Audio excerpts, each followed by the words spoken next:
നമസ്കാരം. സഞ്ജു സാംസന്റെ കഴിഞ്ഞ 2 കളിയിലെ ഇന്നിങ്സ് കൊണ്ട് മാത്രം സഞ്ജുവിന്റെ ഫാൻ ഫോളോവേഴ്സ് എത്രത്തോളം വർദ്ധിച്ചു എന്നുള്ളതിന്റെ ഏറ്റവും വലിയ ഉദാഹരണമാണ് സഞ്ജുവിന്റെ ഇൻസ്റ്റാഗ്രാം ഫോളോവേഴ്സിന്റെ വർധന. അത് 12 മില്യണിൽ നിന്നും 15 മില്യൺ ആയിട്ട് കൂടിയിരിക്കുകയാണ്. സോഷ്യൽ മീഡിയയിൽ മാത്രമല്ല, ഗ്രൗണ്ടിന് പുറത്തും ഇപ്പോൾ സഞ്ജുവിന്റെ ജേഴ്സിക്ക് വേണ്ടിയിട്ട് പിടിവലിയാണെന്നാണ് അവിടുത്തെ ലോക്കൽ ചാനലിൽ ഉദ്ധരിച്ച് കിട്ടുന്ന വാർത്ത. അവിടെ പറയുന്നത് പലയിടത്തും ജേഴ്സി തീർന്നുപോയി. സഞ്ജുവിന്റെ 9 നമ്പർ ജേഴ്സി തീർന്നുപോയി. അതെല്ലാം ഇനി എവിടെയെങ്കിലും ഉണ്ടെങ്കിൽ അവരൊക്കെ അത് 2ഉം 3ഉം ഇരട്ടി വിലയ്ക്ക് വിൽക്കുന്നതായിട്ടൊക്കെ വാർത്തയുണ്ട്. അപ്പോ സഞ്ജുവിന്റെ ഫാൻ ബേസ് എത്രത്തോളം കൂടി എന്നുള്ളത് നമുക്ക് മനസ്സിലാവുന്ന ഒരു കാര്യമാണ്.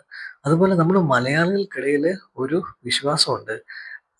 ടീമിൽ ഒരു മലയാളി സാന്നിധ്യം ഉണ്ടെങ്കിൽ കപ്പ് നേടുമെന്നുള്ളത് നമ്മൾ കുറെ നാളുകളായിട്ട് നമ്മളുടെ ഒരു വിശ്വാസമാണ്. 1983 വേൾഡ് കപ്പ് നമ്മൾ നേടുന്ന സമയത്തും അവിടെ ഒരു മലയാളി സാന്നിധ്യം ഉണ്ടായിരുന്നു.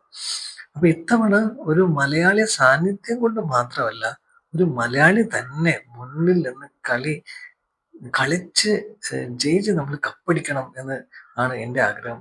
അപ്പം നിങ്ങൾക്കും അങ്ങനെ തന്നെയാണ് ആഗ്രഹം എന്ന് ഞാൻ വിചാരിക്കുന്നു. അപ്പോൾ ബൈ.